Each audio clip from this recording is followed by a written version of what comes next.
Hello mis amores y bienvenidos a mi cocina. Otra vez. Again, I was heavily inspired to be here right now because of a novel that I read that I'm now reading the second part of. I mean, it's not really the second part, but it plays in the same world. I'm a little hesitant to say which novel it is. Food in general plays a big part in that novel. For that reason, it actually has some recipes in the back of the book, which I want to make and test right now, because reading this book, whenever they talked about these dishes, I was like, I could really have that right now. And then when I finished the book, I was like, hold on, I can make it right now. Okay, so the book I read is Before I Let Go. It's a really, really beautiful novel. It is a romance novel. Every now and then, fairly often, I do like me a bit of a romance novel. Now I always say it's like kind of a palate cleanser after reading something a little heavier, but then I also end up enjoying it a lot. And you go through them really quickly because, I mean, you don't have to think about it too much. And like, I got flustered so often reading this novel, I just couldn't put it down really, which I haven't had in a while. And so I was happy to read this. I would definitely recommend it. I just really, really like the characters and their dynamic and the chemistry. And I've also found out that I think I'm a sucker for a second chance romance, because my favorite romance novel,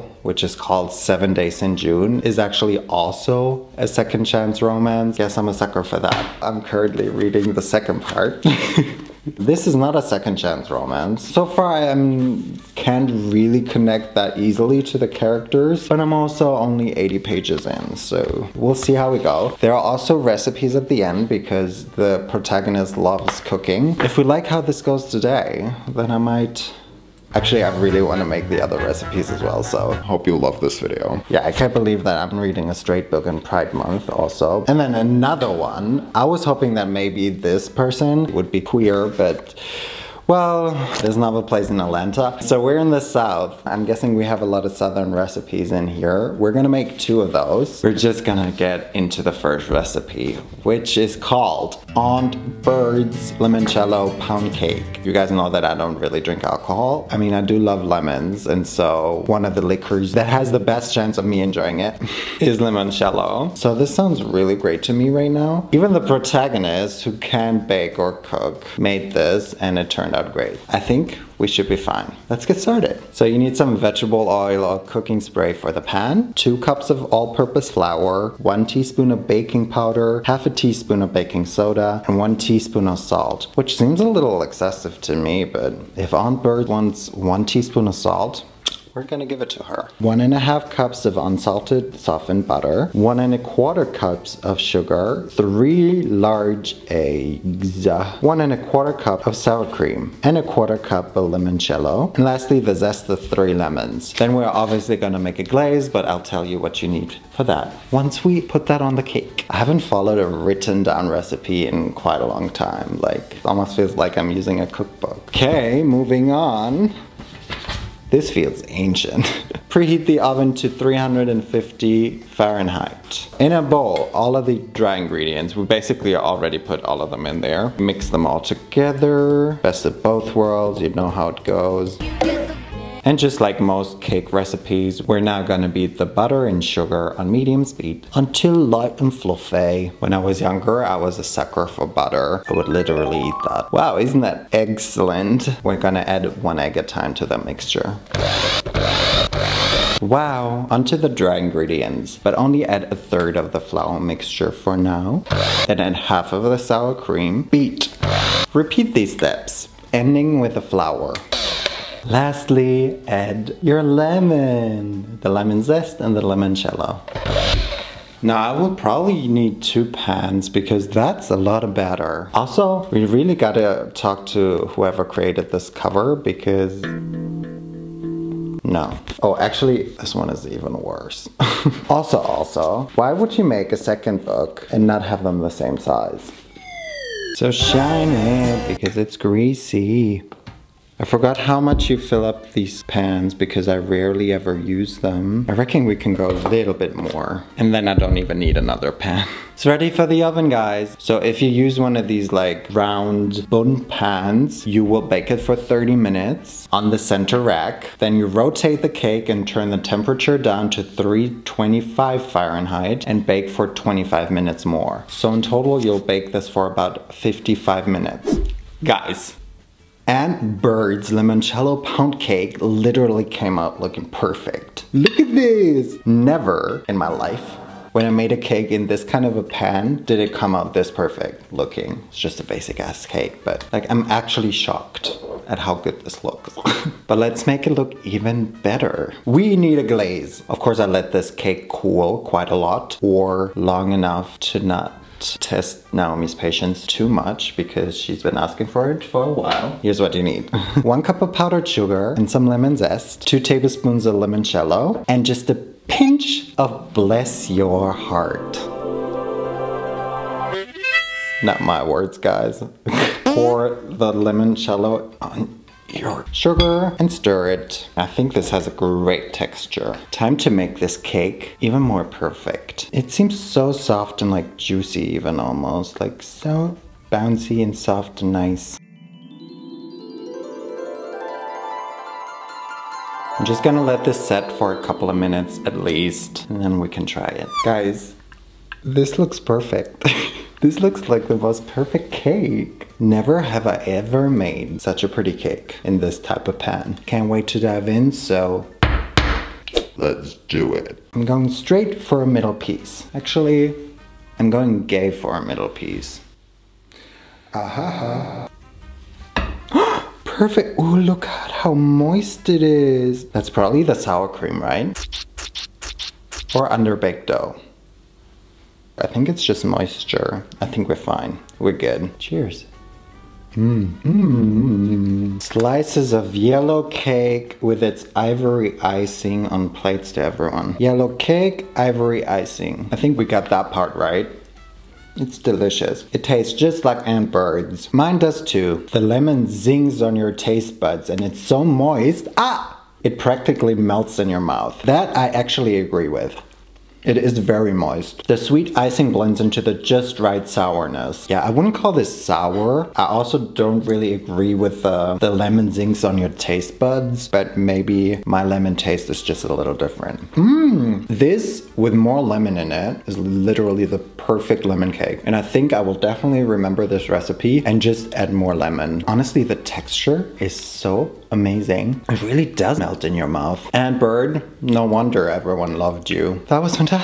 Let's hope the pancakes, the next recipe, is just as good. Or better. Guys, you did not really think that we would end this video without making Josiah's sweet potato pie pancakes?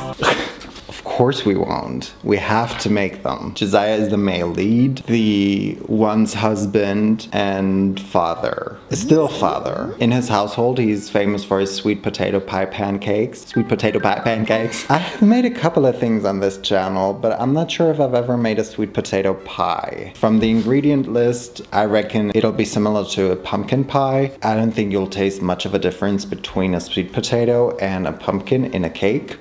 And the rest of the spices and stuff, they're kind of similar. But I've definitely never made sweet potato pie pancakes. That does seem like a very southern recipe. Here's what you need. This is 1 3/4 cups of all-purpose flour, 2 teaspoons of baking powder, half a teaspoon of baking soda, 2 teaspoons of brown sugar, 1 teaspoon of kosher salt, 1 teaspoon of cinnamon, 1/4 teaspoon of ground nutmeg, and 1/4 teaspoon of ground ginger. You can already mix this together. These are all of our dry ingredients. The sugar usually goes with the wet ingredients, but not in this case. I'm actually surprised because the 2 teaspoons of brown sugar are the only sugar that we put into this batter. I mean, Josiah is very fit. His muscles are described in detail. Maybe he just doesn't really like sugar that much. Or maybe the sweet potato will be sweet enough.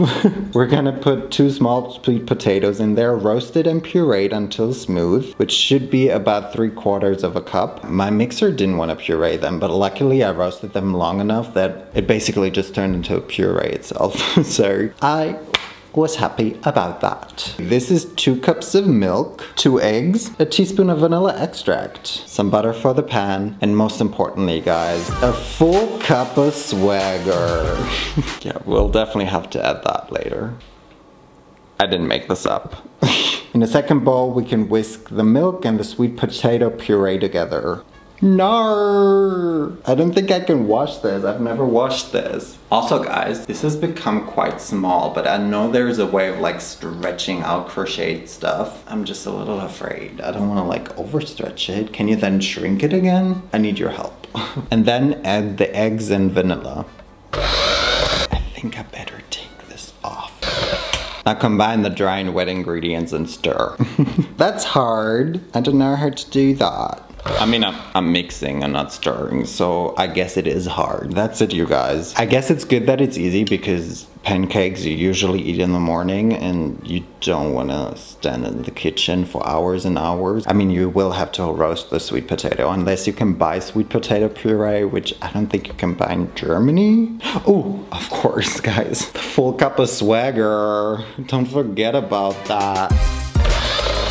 Let me read the synopsis for you. Their love was supposed to last forever. But when life delivered blow after devastating blow, Yasmin and Josiah Wade found that love alone couldn't solve or save everything. It couldn't save their marriage. Yasmin wasn't prepared for how her life fell apart, but she's finally starting to find joy again. She and Josiah have found a new rhythm, co-parenting their 2 kids and running a thriving business together. Yet like magnets, they're always drawn back to each other, and now they're beginning to wonder if they're truly ready to let go of everything they once had. Soon, one stolen kiss leads to another, and then more. It's hot, it's illicit, it's all good, until old wounds reopen. Is it too late for them to find forever? Or could they even be better the second time around?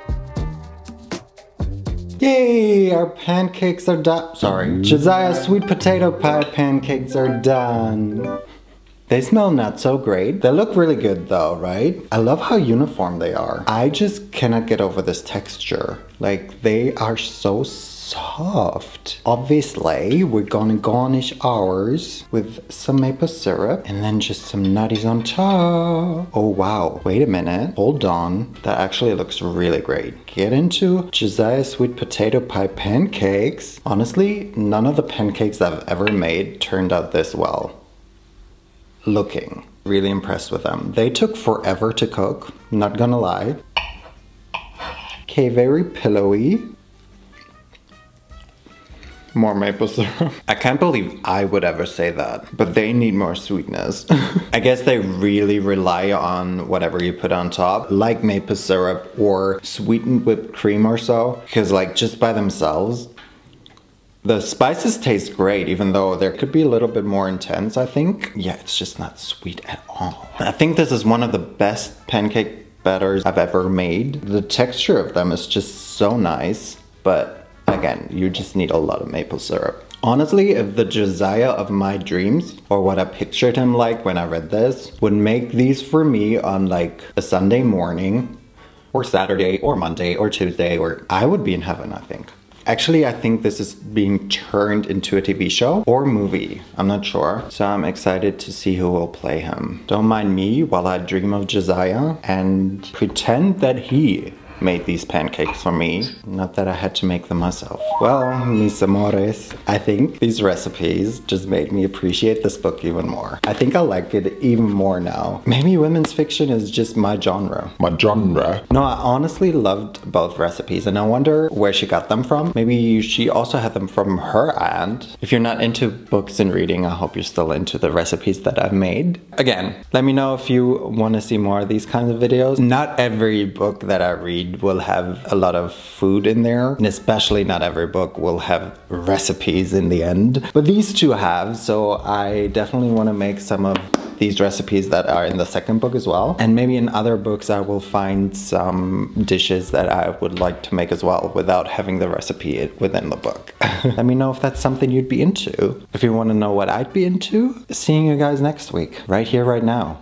Right then. And also maybe in the comment section. Oh, yeah, tell me what you're reading currently. Because after that, I have something else to read, but after that, maybe I'd be open to suggestions. No, I'm always open. Open like a piece and protected. Okay.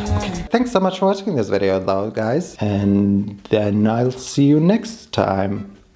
Oh, that feels weird in English. Nos vemos la próxima vez. Bye.